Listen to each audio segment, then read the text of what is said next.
Aonde aparece a fundamentação, professor Júlio, da sobrepartilha? E aonde aparece a fundamentação da petição de herança? Então vamos juntos aqui, vamos estudar esse assunto aqui, fundamentando, tá? Com muito carinho para você. Então olha só, tá aparecendo para você o caso prático, e aí nós temos aqui, olha só, a primeira situação que eu queria tratar com você, a petição de herança que nós falamos, que é o caso do Carlos, né? O Carlos poderia fazer uma ação, lembrando que essa ação vai gerar efeitos de nulidade, a declaração da nulidade dos atos, consequentemente atingindo até o ato do cartório. O Carlos pode fazer essa petição de herança, que é uma petição, é uma ação, e essa ação deverá ser proposta pelo herdeiro, então, não reconhecido no prazo de 10 anos, lembrando que não é o herdeiro não reconhecido, ele é herdeiro reconhecido, é o legítimo herdeiro. O código, muitas vezes, ele não é didático, né? Então, nessa situação, gente, o que a gente precisa entender? Que o herdeiro precisa ser reconhecido, sim. Precisa existir prova, né? Prova de filiação. E o prazo que o Carlos tem, o prazo que ele tem para recorrer, para usar a petição de herança, é de 10 anos. 10 anos, tá? Aí vem outra dúvida, mas professor Júlio, a contar do quê? De quando? Então, os 10 anos devem ser contados a partir da abertura da sucessão. Então, contados a partir da abertura da sucessão. Não tem erro, hein? 10 anos é o prazo para que exista, de fato, a cobertura desse direito de brigar, buscar a nulidade dos atos de inventário e dos atos registrais para o devido reconhecimento desse herdeiro que foi omitido, foi esquecido, tá? Então, essa é a grande pegadinha, né, desse exemplo prático dessa pergunta do nosso querido aluno. Então, ponto importante. Vamos lá, mais algumas fundamentações da petição de herança que eu queria trazer para você.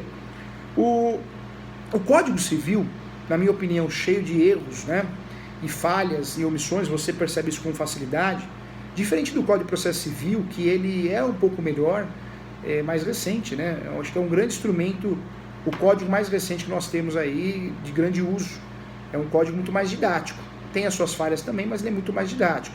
O Código Civil 2002 hoje já está desatualizado, né? Existem buracos, falamos aqui até da posse no começo da aula, que ele ainda explica que a posse de direito das coisas não é. A fundamentação da petição de herança aparece no artigo 1284, 1824, está retificando aqui, 1824, e esse artigo ele é muito claro. O que diz esse artigo? O herdeiro pode, em ação de petição de herança, demandar o reconhecimento do seu direito sucessório para obter a restituição da herança, ou de parte dela, contra quem, na qualidade de herdeiro, ou mesmo sem título, a possua. Aí aparece aqui, a petição de herança é uma proteção da qualidade do sucessor, tendo em vista que o princípio do sais in, princípio antigo, que aprendemos na graduação, tem que fazer biquinho, desabertura da sucessão da herança, pertence ao herdeiro conforme artigo 1784, hein? 1784. Então nós temos aqui dois fundamentos, tá, da petição de herança, dois fundamentos que nós devemos usar na nossa petição inicial, na nossa peça. O artigo 1224 do Código Civil e o 1784 do Código Civil, tá? Então pronto, não erramos mais, tá? Legal, né? Vamos lá, agora o fundamento da sobrepartilha, das hipóteses permitidas. Nós temos aí o artigo 1040, lembrando que a sobrepartilha, diferentemente da petição de herança, a sobrepartilha muitas vezes é utilizada e feita até por escritura pública, hein? O mesmo acontece com a adjudicação. A sobrepartilha é feita para consertar a omissão de um bem ou de alguns bens, tá? Então, o fundamento também aparece no Código Civil e também no Código de Processo Civil, tá? Importante lembrar que nós temos um crime, hein? Quando, provado que existe a omissão de patrimônio, de bens a um herdeiro, isso provado de fato que realmente houve a má-fé de ocultar, sonegar os bens, desviar bens, isso é considerado crime, hein? Isso é considerado crime e no direito civil e no processo civil pode ser penalizado até com a remoção do inventariante, se é o caso, se foi o inventariante que fez isso, né? Se foi a intenção dele, tá? Professor, e a ação de nulidade e anulabilidade? Eu já expliquei aqui que a ação de nulidade, nós não temos prescrição, porque é um ato muito grave, é nulo, é algo grave, o judiciário não pode deixar passar, então eu posso pedir a nulidade a qualquer tempo. A anulabilidade ou a nulidade, eu já tenho prazo, um exemplo é os vícios do negócio jurídico, né? Então eu tenho prazo, normalmente o prazo de 4 anos, São medidas que, quando eu uso como ação, o nome correto é ação declaratória de nulidade, ação declaratória de anulabilidade. Isso acontece, é usado não só no direito imobiliário, mas em outros ramos também. Nessas ações que nós falamos, tanto na petição de herança, quanto na ação de sobrepartilha, quando feita como ação e não escritura pública, nós podemos sim pedir a tutela, a medida cautelar para antecipação de provas. Então, isso pode ser utilizado sim, tá? Então, ponto importante, ponto que deve ser considerado também.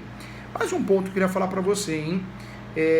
Quando nós falamos de adjudicação, um aluno também perguntou aqui, professor Júlio, adjudicação, quando existe um herdeiro só, então eu faço o inventário e a adjudicação, porque só tem um herdeiro. A adjudicação porque é um trâmite simples, eu já vou passar para ele, vou adjudicar. Quando existem outros herdeiros, eu faço o inventário e a partilha, tá? Por isso nós temos um termo muito utilizado quando você tem a oportunidade de advogar para apenas um herdeiro, né, o único herdeiro, que é a adjudicação. Por isso o cartório fala, olha, doutor, doutora, já nesse caso é melhor fazer a adjudicação. A adjudicação é isso. Não existe outras pessoas a dividir, a partilhar, então eu posso fazer a adjudicação. Tá? Então, por isso nós fazemos a adjudicação dentro da escritura pública ou dentro de uma ação de inventário. Lembrando que a adjudicação vai acontecer sempre que exista apenas um herdeiro. Quando existem outros herdeiros, o termo a ser utilizado é inventário e partilha, porque partilha significa o quê? Dividir, né? Separar, tá? Nós somos herdeiros até o quê? Até o registro do formal de partilha. Nós somos herdeiros até o registro do inventário, da escritura pública de inventário. Depois disso, nós passamos a ser o quê? Proprietários, coproprietários. Então, o correto é isso. Voltando aqui também, pergunto para a turma, professor Júlio, como que eu faço para vender um imóvel de herança? Você já sabe, você que faz a nossa pós-graduação.